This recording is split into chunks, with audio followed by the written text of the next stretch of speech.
ఆమె స్థాయి ఇక్కడ నీ స్థాయి ఇక్కడ ఏం మాట్లాడుతున్నావు ఆంజనేయులు గారు? మీరు ఏం మాట్లాడుతున్నావు?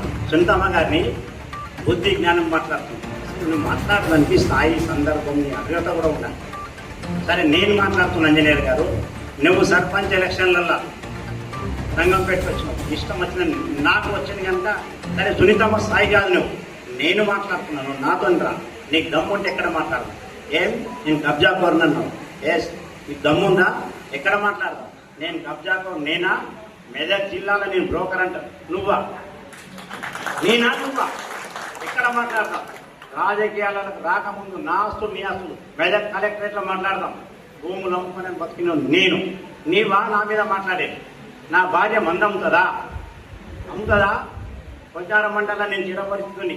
సరే, మీ అందరి ఆశీర్వాదం. నా భార్య మంద అమ్ముతుందని ఫిర్యాదు చేస్తావా? 11 కంప్లైంట్లు చేస్తావా కలెక్టర్? మేము ఎలక్షన్లలో బిజీ ఉంటే బేకాట్ ఆడుతున్నాను పోలీసులను పంపిస్తారా?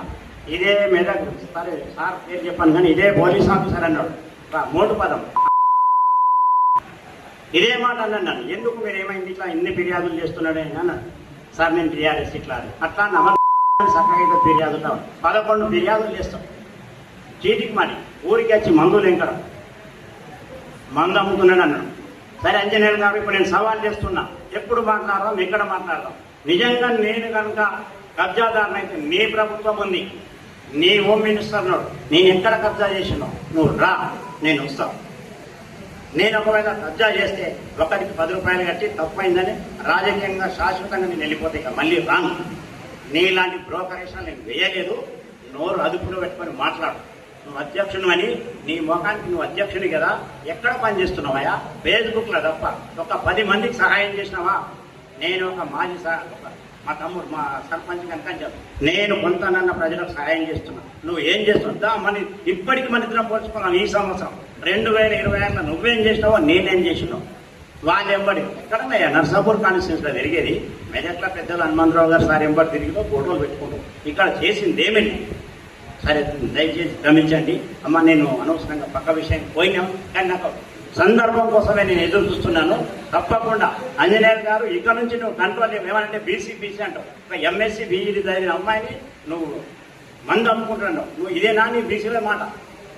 బీసీలకు ఇచ్చే గౌరవం నీదేనా? బీసీలకు చెప్పుకున్నావు. ఆంజనేయులు గారు కాంగ్రెస్ పార్టీలో నుండి సునీతమ్మ పోయినాడు, నువ్వు మా ఇంటికి వచ్చి మాట్లాడిన సందర్భాలు చెప్పు. నేను నోరిప్పగలను, మాట్లాడదాను, ఎక్కడైనా మాట్లాడగలుగుతాను. రాజకీయాలలో నువ్వు మిత్రువుగానే భావించి ఈ రోజు నోరిప్పలేదు.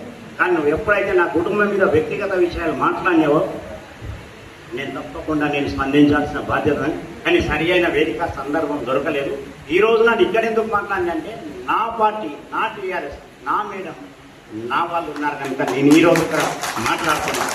దయచేసి ఈ సబ్జెక్టు పక్క పోయితే కనుక నన్ను దయచేసి క్షమించండి.